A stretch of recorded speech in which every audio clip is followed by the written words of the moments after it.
Raffour, vous êtes le fondateur du cabinet Raffour Interactif, qui est un cabinet d'études spécialisé dans le domaine du tourisme. Vous venez de réaliser une très importante étude sur les critères qui font bouger, si je puis dire, les touristes. Alors, quels sont les principaux enseignements de cette étude ? Alors oui, cette étude, donc, on l'a menée auprès de 1030 Français, représentatifs de la population française, par quota croisé, donc sexe, âge, région, CSP, habitat, et donc en face à face à domicile. Donc c'est très important en termes de méthodologie parce que vous voyez, on passe 45 minutes avec chaque individu, on est dans son environnement, donc ça donne quelque chose de très qualitatif et tout à la fois quantifié, puisque c'est représentatif des Français de 15 ans et plus. Alors déjà, ce qu'il faut noter sur ce bilan de l'année 2010 et les perspectives 2011, c'est une croissance on attendait beaucoup et qui s'est avérée pour l'année 2010 du nombre de départs des Français en long séjour marchand. Donc ça, c'est très important. 56% des Français partent. Alors, 56% des Français étaient partis en 2009, 61% sont partis en 2010, c'est-à-dire plus 5 points. Et donc ce rebond, on l'attendait, comme je vous le disais, parce qu'on avait une baisse tendancielle depuis 7 ans. Oui. Et c'est la première année, depuis 8 ans qu'on fait le baromètre, où on a eu ce rebond en 2010 de départ, 5 points de plus, ça représente 2,8 millions d'individus qui sont partis en plus dans l'année 2010 par rapport à 2009. Est-ce qu'il y a des âges auxquels on part plus qu'à d'autres? Est-ce qu'on a des segments sur lesquels on voit une croissance?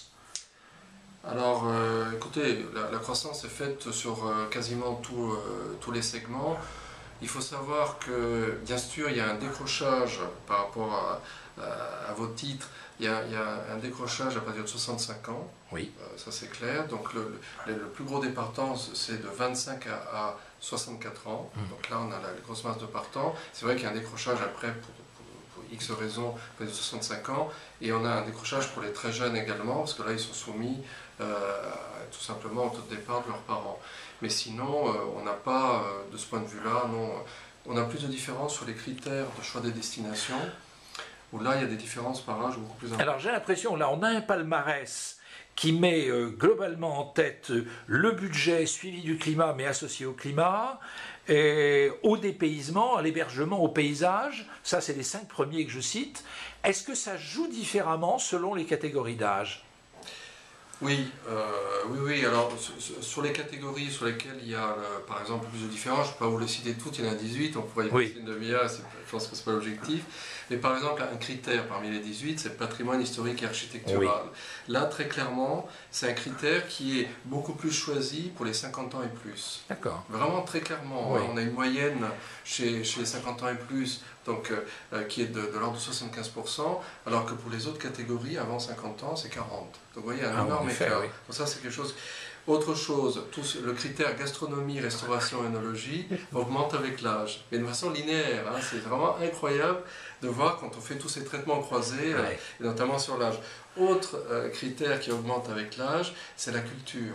La culture, on devient de plus en plus, en tout cas de plus en plus, on a une appétence de plus en plus forte pour la culture en fonction de l'âge. Donc ça, c'est aussi... Qu'est-ce que vous appelez la culture ?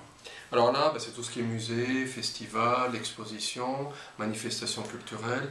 Donc ce sont des choses qu'on apprécie d'autant plus avec l'âge, hein, peut-être aussi parce qu'on a plus de recul, on s'est davantage formé, on s'est davantage apprécié aussi ces manifestations. Donc c'est un nombre de raisons qui les font. À contrario, le critère ambiance festive est complètement linéaire dans l'autre sens. C'est-à-dire plus on est jeune, plus on tient à une ambiance festive, et moins on l'est, moins on y prête d'attention. Peut-être le budget aussi. Alors le budget, on n'a pas de variation très sensible en fonction de l'âge. C'est un critère qui arrive numéro 1 pour les Français. D'une manière globale, c'est le budget. Le deuxième, effectivement, le climat. Le troisième, le dépaysement découvert. Le quatrième, la qualité des hébergements. Et le cinquième, les paysages. Ça, c'est sur l'ensemble des Français. D'accord. Sur l'âge, ce sont ceux que je vous ai donnés. Il y en a également un qui se détache un petit peu, qui est linéaire en fonction de l'âge, c'est les transports sur place. Quand on va globalement, les transports même, non?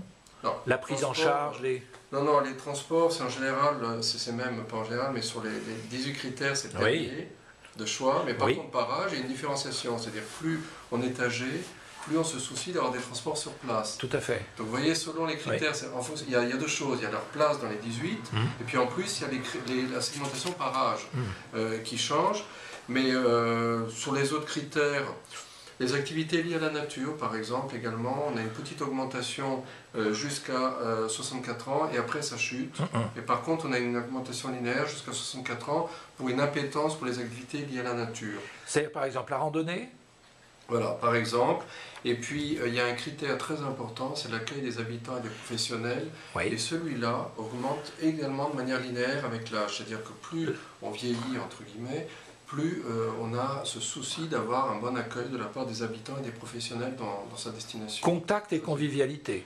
Contact, convivialité, sourire, des attentions, être certain que tout se passe bien comme c'était prévu, le respect des engagements, c'est tous ces aspects-là qui deviennent très importants. Ah, respect des engagements. Aussi. Parce que plus on est vieux, plus on est consumériste, si on peut dire. Plus on est exigeant. Plus on est exigeant. Parce qu'on a beaucoup plus évidemment voyagé, on a un souci de budget pour pouvoir partir, donc c'est un moment important de sa vie de partir, on a envie de réussir, et donc on y a mis du temps, de l'argent, un espoir entre guillemets de réussite du séjour, et donc forcément on est beaucoup plus exigeant quand on arrive, et plus on a, disons, de l'expérience, plus on a tendance à être de plus en plus exigeant et à vouloir ce qu'on a souhaité s'avère être